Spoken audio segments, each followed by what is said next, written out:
Hi hello welcome to our channel smart Srimathi. ఈరోజు నేను మీకు ఈ వీడియోలో మిల్క్ పుడ్డింగ్ ఎలా తయారు చేయాలో చూపించబోతున్నాను. ఈ మిల్క్ పుడ్డింగ్ చూడడానికి ఎంతో కలర్ఫుల్గా, చాలా అందంగా, టేస్టీగా, మీరు బేకరీలో తింటే ఎలా ఉంటుందో అలా ఉంటుంది. And it is very healthy.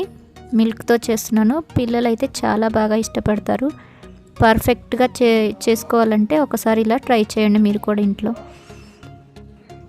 దీనికోసం కావాల్సిన ఇంగ్రీడియంట్స్ కూడా చాలా తక్కువ అండ్ చాలా తక్కువ టైంలో తయారు చేసుకోవచ్చు. ఇంకా మీకు దీనికోసం ఎటువంటి ఓవెన్ కూడా అవసరం లేదు. వితౌట్ ఓవెన్ చేసుకోవచ్చు. చాలా నీట్గా వచ్చిందండి నాకైతే. దీనికోసం నేను ఫస్ట్ అడుగు మందంగా ఉన్న ఒక బౌల్ తీసుకున్నాను.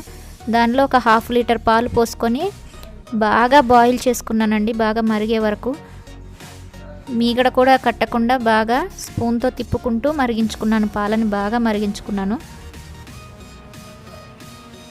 ఇలా మరిగించుకున్న పాలలో నేను అగర్ పౌడర్ ఒక స్పూన్ని నీళ్ళల్లో వేసుకొని బాగా మిక్స్ చేసుకున్న తర్వాత పాలల్లో వేసుకొని బాగా కలుపుకున్నాను.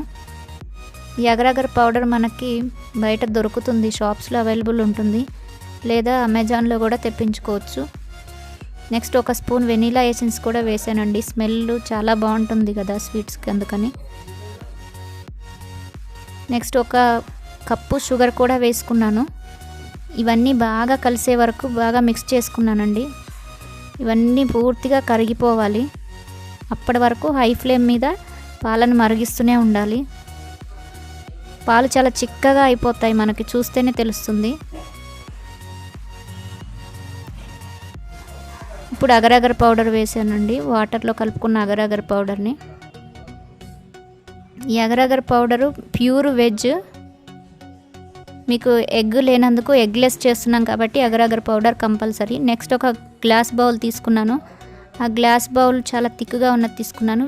వేడి పాలను అందులో పోసుకొని బాగా కూల్ అయ్యే వరకు ఉంచుకున్నాను బయట. తర్వాత తీసి ఫ్రిడ్జ్లో పెట్టాను ఒక 30 మినిట్స్ వరకు. నెక్స్ట్ మళ్ళీ అదే బౌల్ తీసుకొని దానిలో ఒక 500 ml వాటర్ పోసుకున్నాను. మళ్ళీ ఒక కప్పు షుగర్ వేసుకున్నాను. షుగర్ కరిగే వరకు బాగా మిక్స్ చేసుకున్నాను.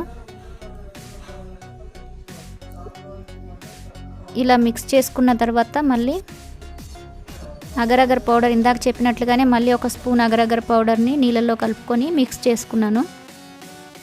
ఈ అగర్ పౌడర్ వల్ల మీకు ఈ సిరప్ అనేది చాలా థిక్గా, టేస్టీగా తయారవుతుంది. జెల్లీ టైప్లో వస్తుందండి మీకు బాగా. నెక్స్ట్ ఇందులో ఒక నిమ్మకాయ ఒక 1/2 పీస్ని కూడా రసం పిండుకున్నాను. షుగర్ గడ్డలుగా కాకుండా బాగా మిక్స్ చేసుకోవాలి. బాగా గుర్తుపెట్టుకోండి.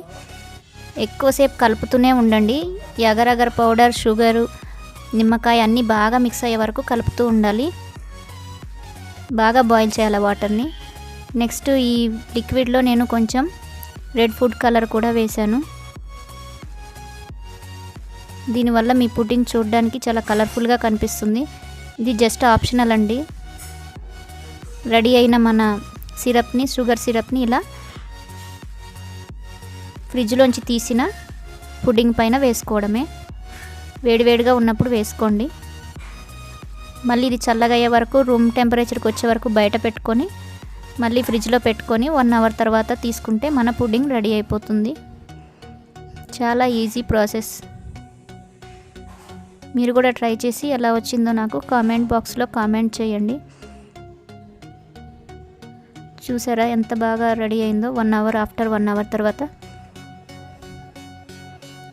ఈ వీడియో కానీ మీకు నచ్చినట్లయితే లైక్ చేయండి, షేర్ చేయండి, సబ్స్క్రైబ్ చేయండి. మీకు నచ్చిన షేప్లో కట్ చేసుకోవచ్చండి ఈ పుడ్డింగ్ని ఫ్రిడ్జ్లో పెట్టుకొని కావాల్సినప్పుడల్లా కూల్గా సర్వ్ చేసుకోవడమే. మీ పిల్లలు చాలా ఇష్టపడతారు. ఇంకా మిల్క్తో చేసాం కాబట్టి it is very healthy. Thank you for watching this video. Like చేయడం, షేర్ చేయడం మాత్రం మర్చిపోకండి.